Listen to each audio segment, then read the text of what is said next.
దేవుని నామముకు స్తోత్రములు. కూడి ఉన్న మనందరి జీవితాలలో దేవాది దేవుడు అద్భుత ఆశ్చర్య కార్యములు జరిగించును గాక.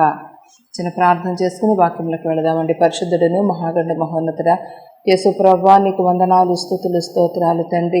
అయా, ఎప్పుడో ఎక్కడో ఏమైపోవలసిన మా జీవితాలను ప్రభువా ఇంతవరకు సజీవులున్న దేశంలో సజీవులుగా ఉంచి ప్రభువా అయా, మృతులు నిన్ను స్తుతించిన పాతాళ లోకములో నీకు స్తుతి కలుగున అని చెప్పిన వాక్య ప్రకారం నా తండ్రి, మిమ్మల్ని స్తుతించుటకు, ఆరాధించుటకు, గణపరచుటకు నాయన అయ్యా, నీవు మాకు ఇచ్చిన ఈ ధన్యకరమైన జీవితాన్ని బట్టి నీకు వందనాలు ప్రభువా.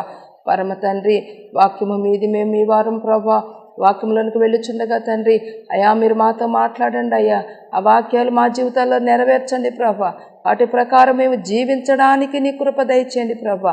నీ పరిశుద్ధాత్మ శక్తిని మా మీద కొమ్మరింపచేయండి నాయన. నీకు స్తోత్రాలు తండ్రి. మా తండ్రిగా, మా రాజుగా, మా నాయకుడిగా, మా యజమానిగా, మా సృష్టికర్తగా, మా సమస్తమునకు సమస్తమైన దేవుడిగా మీరున్నారు యేసయ్యా. నీకు స్తోత్రాలు తండ్రి. నీ కృపలో మమ్మలను భద్రపరచండి, నీ కృపలో మమ్మలను భద్రపరచండి తండ్రి. నీకు స్తోత్రాలు అయా. ఈ లోకములో నాయన అయా, నిజముగా తండ్రి మేము రాజు బిడ్డలుగా జీవించడానికి నీ కృప దయచేయండి. అంత మాత్రమే కాదు, నిత్య రాజ్యములో యుగ యుగాలు నీతో కూడా ఏలుబడి చేయాలయ్యా. యుగ యుగాలు నీతో కూడా ప్రభా నీ ఉండి స్థలములో మేమును ఉండులాగన ప్రభా నీ కృపా కాపుదల దయచేయమని పరిశుద్ధపరచండి నాయన. నిర్దోషులుగా, నిష్కల్మషులుగా, నిందారహితులుగా నీ రాజ్యములో చేరి నాయన నిత్యము నిన్ను స్తుతి యాగము చేయుచు ప్రభా అయా. గాన ప్రతిగానములు చేసే వారిలో మేమును ఉండి ప్రభా అయా, నీ కుమార్తెలుగా మేము ఏలుబడి చేసే భాగ్యాన్ని మాకు అనుగ్రహించమని యేసు నామమున అడిగి వేడుకొనుచున్నాము పరమ తండ్రి, ఆమేన్. దేవుని నామకు స్తోత్రములు. కూడిన మనందరి జీవితాలలో దేవాది దేవుడు అద్భుతాలు, ఆశ్చర్య కార్యములు జరిగించునుగాక. చూడండి, ఈ దినపు వాక్యముగా దేవుడు మనకు అనుకరిస్తున్న వాక్యం ఏంటంటే కీర్తనల గ్రంథము 126వ అధ్యాయము 1వ వచనం అండి. సియోనుకు తిరిగి వచ్చిన వారిని యెహోవా చెరలో నుండి రప్పించినప్పుడు, సియోనుకు తిరిగి వచ్చిన వారిని యెహోవా చెరలో నుండి రప్పించినప్పుడు. ఈ చెర అనే మాట 2 అక్షరాలే కానండి, అది అనుభవించే వారికి తెలుస్తుంది ఆ బాధ. అది అనుభవించే వారు ఎలాగా ఉంటారంటే చచ్చి బ్రతికినట్టే.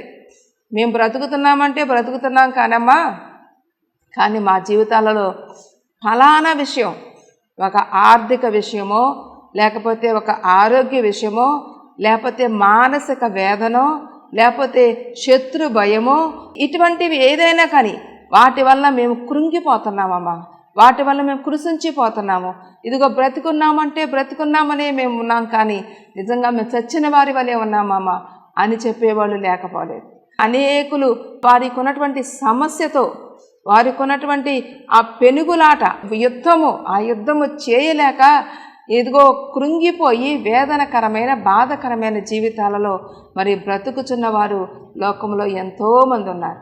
అయితే దేవుడు చెప్తున్న మాట ఏంటంటే చెరలో నుండి దేవుడు ఏం చేస్తాడంటే వారిని బయటికి రప్పిస్తాడంట. చెరసాలలో ఉన్నవాళ్ళు ఉన్నారు చూసారా, వాళ్ళ బ్రతుకులు ఎలా ఉంటే చూసారా.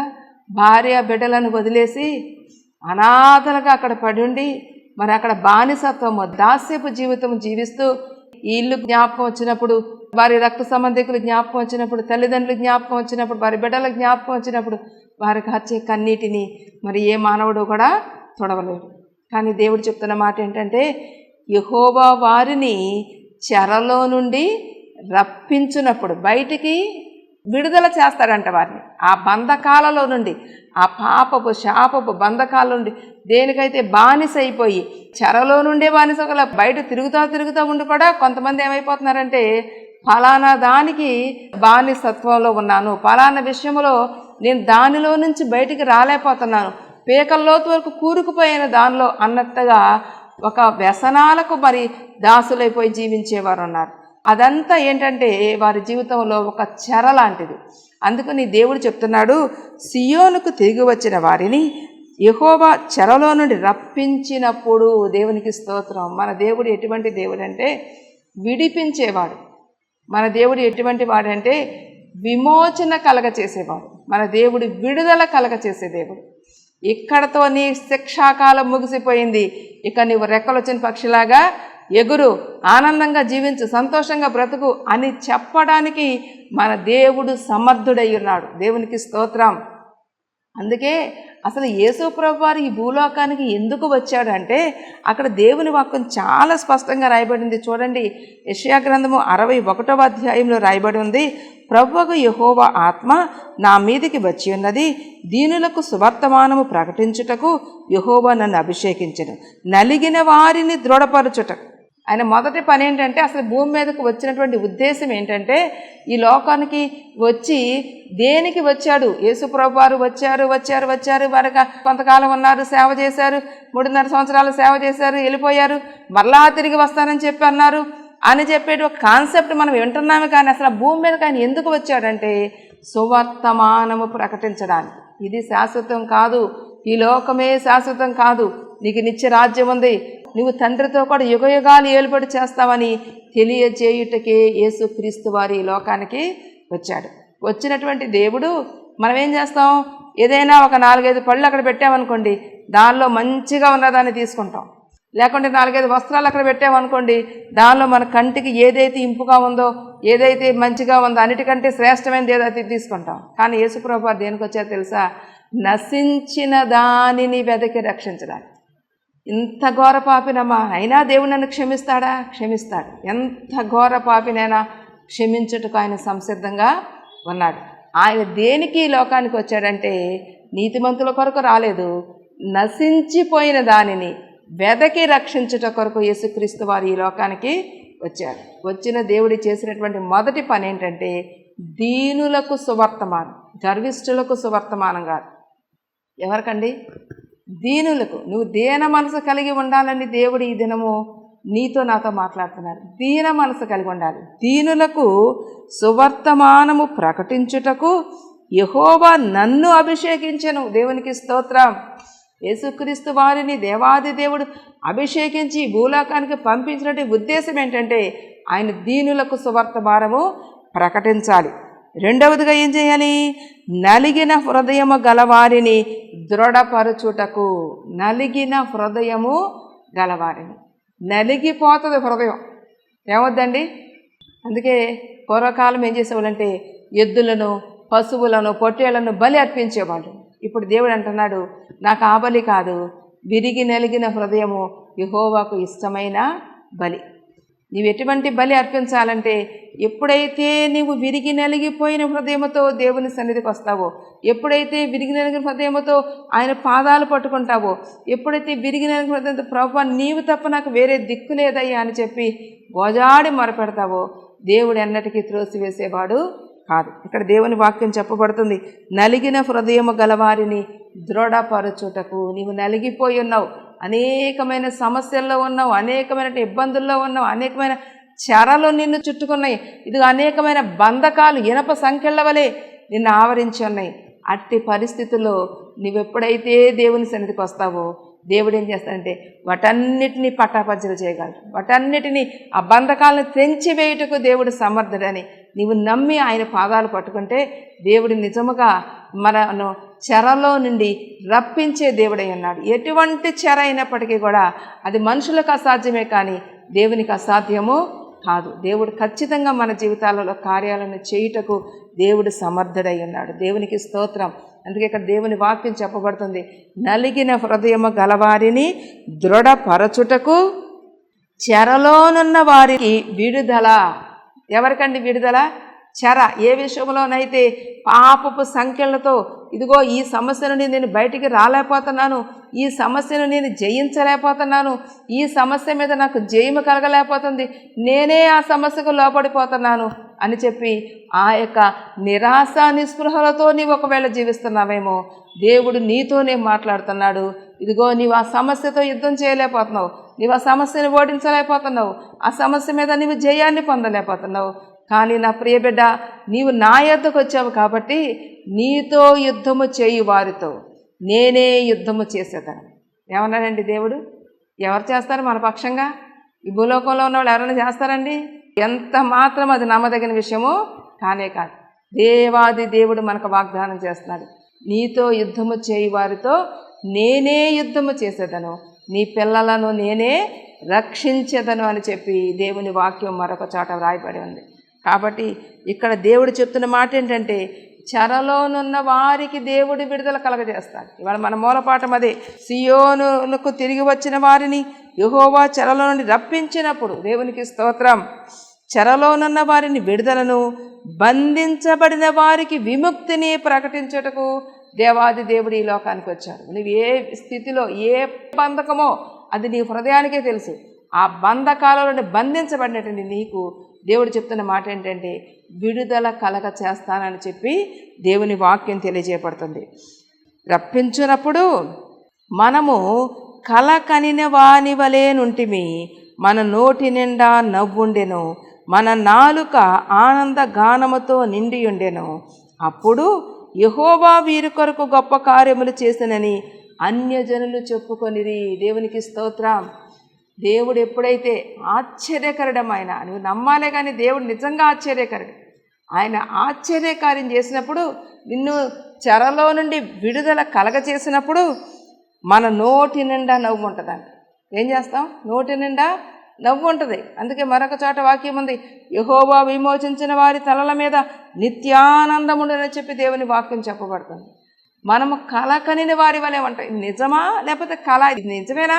నా జీవితంలోనే ఇటువంటి కార్యం జరిగింది, నా జీవితమేనా అని చెప్పి ఆశ్చర్యపడేటువంటి స్థితిలోనికి దేవుడు మనలను నడిపిస్తాడు. మనలను నడిపించినటువంటి దేవుడు, మనం నడుస్తున్నాం, కలగన్ని వారి వలె ఉన్నాం, మన నోటి నిండా నవ్వుండెను, మన నాలుక ఆనంద గానముతో నిండి ఉండెను. నేను అనేక సార్లు మీకు చెప్తున్నాను, ఎప్పుడైనా సరే మీరు ప్రయాణం చేస్తున్నా, మీరు ఇంకా మార్కెట్కి వెళ్ళినా, ఆఫీసులో ఉన్న ఉద్యోగ వ్యాపారాలు ఏది చేస్తున్నా సరే, ఒక పాట, ఒక స్తుతి పాట, ఒక స్తోత్ర పాట మన నోట్లో, మన హృదయంలో హమ్మింగ్ చేసుకుంటూ ఉండాలి, పాడుకుంటూ ఉండాలి. హృదయాంతరంగాల్లో నుంచి ఆ పాట మరి వస్తూ ఉండాలి. మన నోటి నిండా ఎప్పుడు మన నాలుక ఏం చేయాలంటే ఆనంద గానము చేయాలి. అప్పుడంట అన్యజనులు చెప్తారంట. ఎవరు చెప్తారమ్మా? యేసుప్రభు వారిని ఎరగని జనాంగం. ఇదిగో నిజంగా దేవుడంటే పడనటువంటి జనాంగం, వాళ్ళతో ఒప్పింపజేస్తాడు దేవాది దేవుడు. దేవునికి స్తోత్రం. వాళ్ళు చెప్తారు, ఇదిగో ఈవిడి నిన్న మొన్నటి వరకు ఇటువంటి బ్రతుకు బ్రతికింది, ఈయన ఇంత హీనంగా ఉన్నాడు, ఇదిగో ఆయన పరిస్థితి అసలు ఇంకా బయటికి వస్తాడని మేము అనుకోలేదు, అటువంటి బంధకాలలో బంధించబడిపోయి ఉన్నాడు. ఒకటి కాదు, రెండు కాదు, చెప్పడానికే వీలైనటువంటి పరిస్థితి. అటువంటి పరిస్థితిలో నుండి దేవుడు ఏం చేశాడంట, యెహోవా వీరి కొరకు గొప్ప కార్యములు చేసెను. దేవునికి స్తోత్రం అని ఎవరు చెప్తారు? నీవు చెప్పడం కాదు. అందుకే మరొక చోట ఉంది, నీ నోరు కాదు, నీ పెదవులు కాదు, పరులే, అన్యులే నిన్ను పొగడదగునని. అలాగా ఇక్కడ దేవుని వాక్యం చెప్పబడుతుంది, యెహోవా వీరి కొరకు గొప్ప కార్యములు చేశానని అన్యజనులు చెప్పుకుంటారంట. అన్యజనులు నీ కొరకు సాక్ష్యం చెప్తారు. అన్యజనులు నిన్ను వెళ్తుంటే చూసి, అమ్మో నిన్న మాట వరకు ఇటువంటి స్థితిలో, హీన స్థితిలో, దీన స్థితిలో, ఇగో బంధకాలతో, ఇరుకులు, ఇబ్బందులతో, సమస్యలతో పీడించబడుతున్నటువంటి వీళ్ళు ఇవాళ చూడండి ఏ స్థితిలో ఉన్నారో. నిజంగా వీళ్ళు దేవుడు గొప్పవాడండి, వీరు ఆరాధించుతున్న దేవుడు సజీవుడండి, వీరు మొక్కినటువంటి దేవుడు నిజంగా వీరి ప్రార్థన దేవుని యొద్దకు చేరినది అని చెప్పి అన్యజనులు మన పక్షంగా సాక్ష్యము చెబుతారని చెప్పి ఇక్కడ దేవుని వాక్యము తెలియజేయబడుతుంది. యెహోవా మన కొరకు గొప్ప కార్యములు చేసి ఉన్నాడు. ఆమేన్. చేస్తాడు కాదు, అక్కడ చేస్తాడండి, అది ఫ్యూచర్ టెన్స్, చేస్తాడు, జరుగుద్ది, అలా కాదు. ఇక్కడ దేవుని వాక్యం ఏమన్నది? యెహోవా మన కొరకు గొప్ప కార్యములు చేసి ఉన్నాడు, చేసేశాడు దేవుడు. ఎందుకంటే తల్లి గర్భంలో రూపొందించబడక మునిపే నీ పట్ల, నా పట్ల దేవునికి ఒక ప్రణాళిక ఉంది. ఆ ప్రణాళిక ప్రకారం దేవుడు ఏం చేశాడంటే గొప్ప కార్యములను దేవుడు మన జీవితాలలో జరిగించాడు, జరిగిస్తాడు కాదు, జరిగించాడు. దేవునికి స్తోత్రం. నిజంగా ఆయన చిత్త ప్రకారము, ఆయన ప్రణాళిక ప్రకారము, ఆయన ఉద్దేశం ప్రకారం నా జీవితాలు దినములు గడుచుచున్నవి. ఇదిగో మన జీవితాన్ని దేవుడు చిగురింప చేస్తున్నాడు, దేవుడు మనల్ని వర్ధిల్ల చేస్తున్నాడు. మనకంటే చిన్నోళ్ళ పరిస్థితి ఎంత ఘోరంగా ఉంది, ఇంకా నీవు నేను ఇలా ఉన్నామంటే అది మహాదేవుని కృప, ఆయన ప్రణాళిక. మన పట్ల దేవుడు ఏం చేస్తాడంట, గొప్ప కార్యములు చేసి ఉన్నాడు. మనము సంతోషభరితులమైతిమి. దేవునికి స్తోత్రం. ఆనాడు ఎర్ర సముద్రం, మోషే గారు ఎర్ర సముద్రాన్ని దాటించినప్పుడు ఐగుప్తు జనాలు చెప్పుకుంటున్నారంట, ఏమని, యెహోవా వీరితో పాటు ఉన్నాడు, మనతో యుద్ధం చేసేది వీరు కాదు మనతో యుద్ధం చేసేది ఇశ్రాయేలీయులు కాదు, వాళ్ళ దేవుడే మనతో యుద్ధం చేస్తాడని చెప్పేసి ఆ ఐగుప్తీయులు చెప్పుకున్నారని చెప్పి నిర్గమాకాండంలో వ్రాయబడి ఉంది. కాబట్టి మనలను చూసిన వాళ్ళు చెప్తారు, ఇదిగో వీళ్ళ పరిస్థితి, వీళ్ళ బ్రతుకు ఎంత హీన స్థితి నుండి. అందుకే ఒక భక్తుడు పాట రాశాడు, నా హీన స్థితి చూసి నా రక్షణ శృంగమై అయ్యా నీవు నన్ను కరుణించావయ్యా అని చెప్పి పాట రాశాడు. నువ్వు హీన స్థితిలో ఉండి ఒకవేళ ఈ వాక్యం వింటున్నావేమో, దేహన స్థితిలో ఉండి ఈ వాక్యం వింటున్నావేమో, దీనులను గద్దెక్కిచ్చేవాడు ఆయనే, గర్విష్ఠులను గద్దె దించేది ఆయనే. కాబట్టి నేను నమ్మాల్సింది ఏంటంటే, నా ప్రభువు నా పక్షంగా గొప్ప కార్యాలు చేశాడు, నా ప్రభువు నా పక్షంగా ఉన్నతమైన ఉద్దేశము కలిగి ఉన్నాడు, నా ప్రభువు నా పక్షంగా గొప్ప తలంపులు కలిగి ఉన్నాడు. మీ తలంపులు మా తలంపులు వంటివి కావు, మీ ఉద్దేశాలు నా ఉద్దేశాలు వంటివి కావు. భూమి కంటే ఆకాశం ఎంత ఉన్నతముగా ఉన్నదో ఆయన యందు భయభక్తులు గలవారిలో ఆయన కృప అంత అధికముగా ఉందని చెప్పి దేవుని వాక్యము తెలియజేయబడుతుంది. కాబట్టి నువ్వు నమ్మాల్సిన విషయం ఏంటంటే, అయ్యా నేను నమ్మాల్సిన విషయం ఏంటంటే, ప్రభువు నా పక్షంగా గొప్ప కార్యములు చేసి ఉన్నాడు, మనము సంతోషభరితులమైతిమి. మనం ఎలా ఉండాలంట? సంతోషించాలి. అందుకే దశలోనికి రాసిన పత్రికలో రాయబడింది, మీరు నిత్యము ఎల్లప్పుడూ సంతోషించాలి. ఎప్పుడు సంతోషించాలి?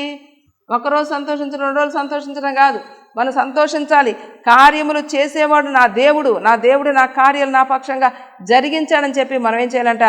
దేవుని యందు మనము సంతోషించేవారిగా ఉండాలని చెప్పి అక్కడ దేవుని వాక్యం తెలియజేయబడుతుంది. చూడండి, 1 దశలోనికి రాసిన పత్రిక 5వ అధ్యాయం 15వ వచనం రాయబడింది, ఎల్లప్పుడూ సంతోషముగా ఉండుడి. దేవునికి స్తోత్రం. మనం ఎప్పుడు సంతోషంగా ఉండాలండి? ఎల్లప్పుడూ సంతోషంగా ఉండాలి. ఎందుకంటే నా రాజు ఉన్నాడు, నా ప్రభు ఉన్నాడు, నా తండ్రి ఉన్నాడు, నా యజమాని ఉన్నాడు, నా భర్త ఉన్నాడు, నా కర్త ఉన్నాడు. ఆయనే నా పక్షంగా అన్ని కార్యాలు చేశారు. కాబట్టి నువ్వు ఎలా ఉండాలంటే ఎల్లప్పుడూ కూడా సంతోషంగా ఉండాలి.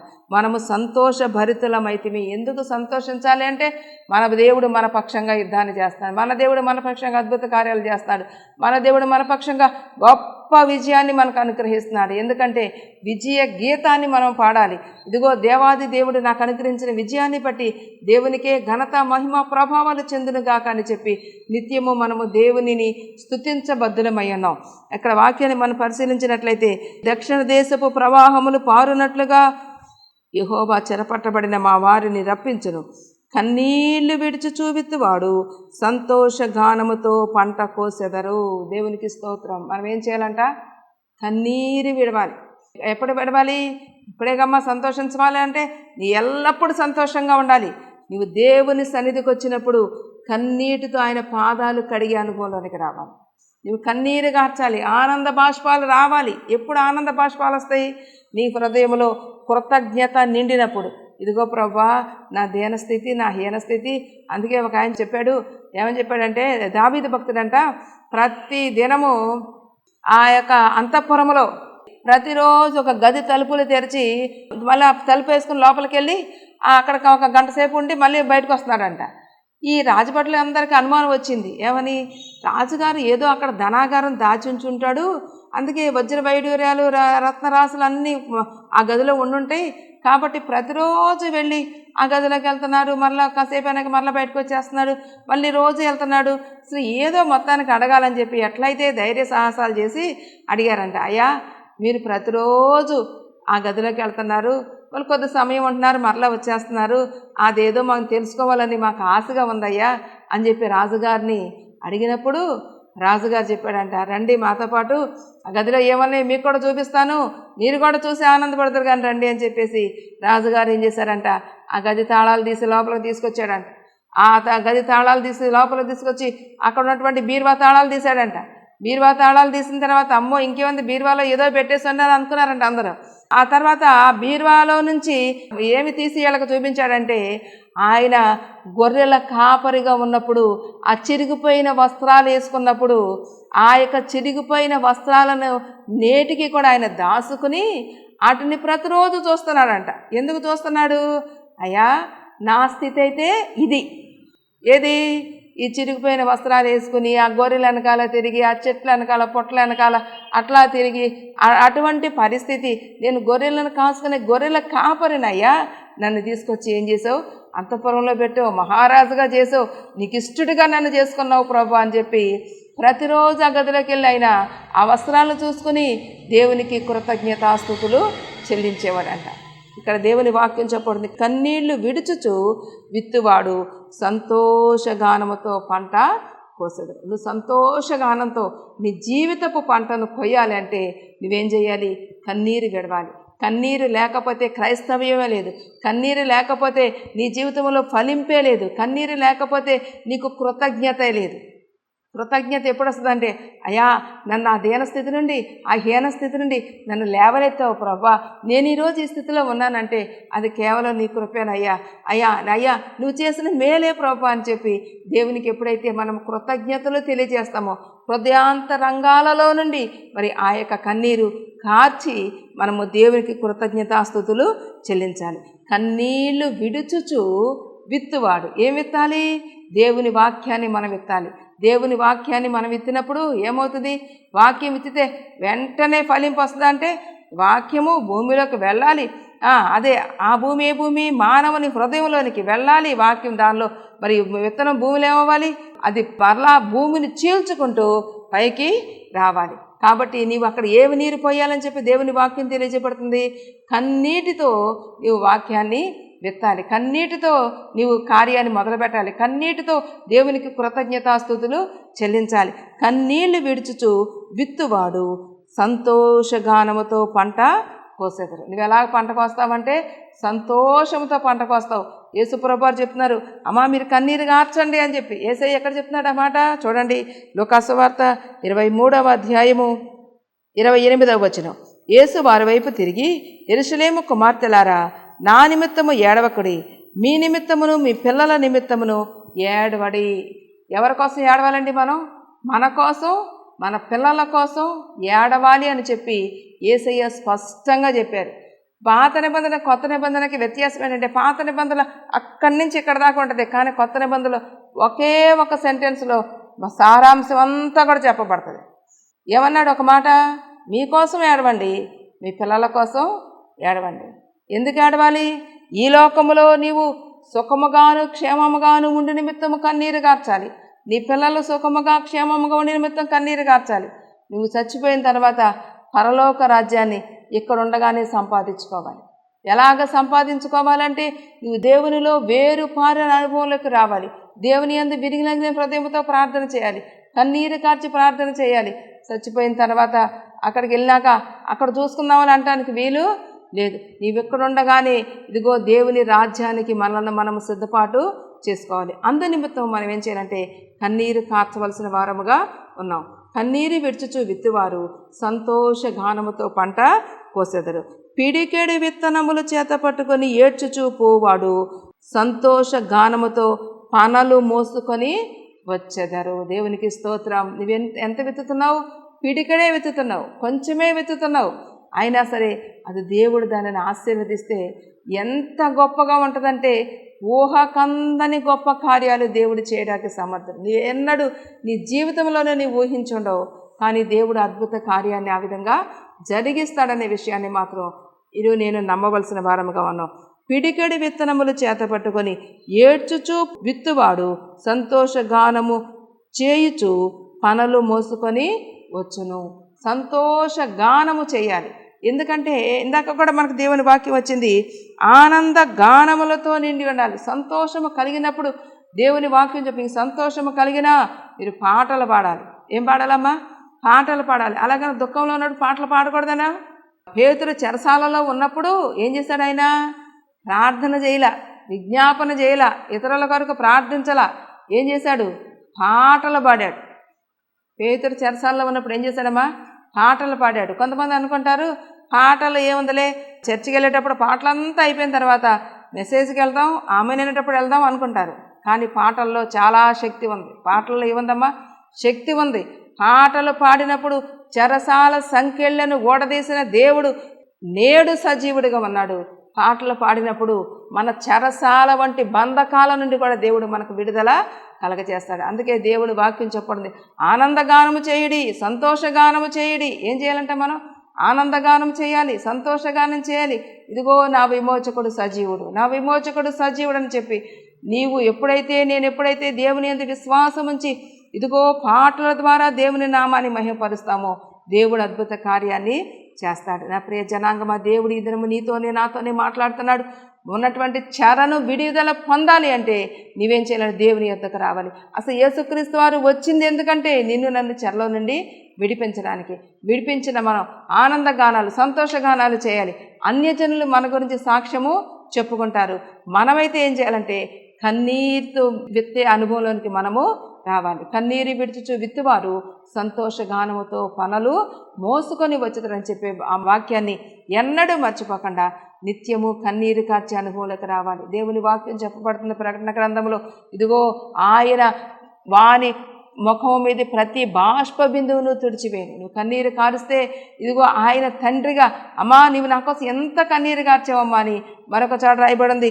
ఆయన మరి మన కన్నీరంతటిని ఆయన బుడ్డిలో దాచి ఉన్నాడంట, దాచిపెట్టుకుని ఉన్నాడు. కాబట్టి ఆ కన్నీరు భూమి మీద ఏదైనా వ్యర్థం అవుతుంది, కానీ కన్నీరు మాత్రం వ్యర్థము కాదు. ఆ కన్నీరు ఎప్పుడు మనుషుల దగ్గర నువ్వు కార్చే కన్నీరు కాదు.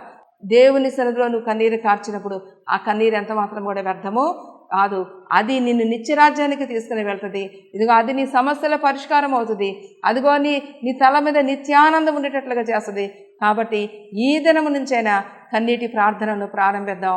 కన్నీటి ప్రార్థన చేసినప్పుడు చెరసాల సంఖ్యలను బద్దలు కొట్టినటువంటి దేవుడు మన జీవితంలో చెరగా ఉన్నటువంటి ఆ బంధకాలన్నిటి నుంచి సంపూర్ణమైన విడుదల అనుగ్రహించునుగాక. ఆమేన్. ప్రార్థన చేసుకుందామండి.